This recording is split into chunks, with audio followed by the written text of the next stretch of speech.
Resulta sa dahilan ng pagkamatay ng aktor na si Ronaldo Valdez, ito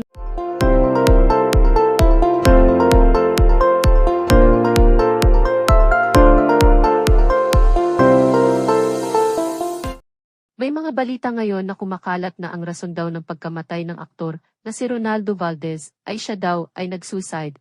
Hindi man magandang pakinggan pero ito ang kumakalat ngayon ng mga bali-balita. Ayon sa mga detalye na natanggap ay nagtataka ang mga kasambahay ng aktor dahil hindi daw lumalabas ang aktor sa kanyang kwarto at hindi lang daw ito pinansin ng mga kasama niya sa bahay dahil akala lang nila ay mahimbing lang na natutulog ang veteranong aktor.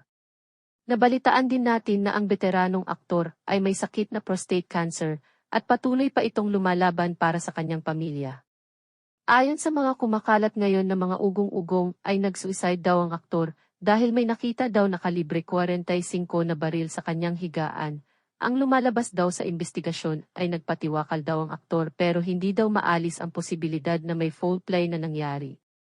Kung totoo man ito ay hindi daw makapaniwala ang mga tao sa kanyang paligid na nakakasama niya dahil parang wala naman daw problema ang aktor at masaya naman daw ito, pero noong mga nakaraang buwan daw, ay parang depressed daw ito dahil sa kanyang dinadalang sakit na prostate cancer.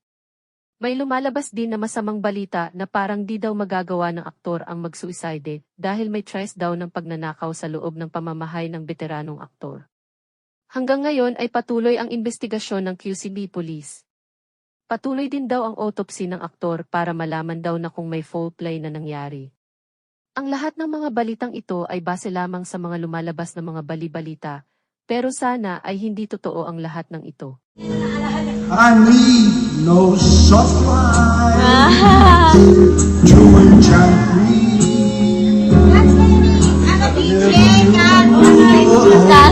Maraming salamat po.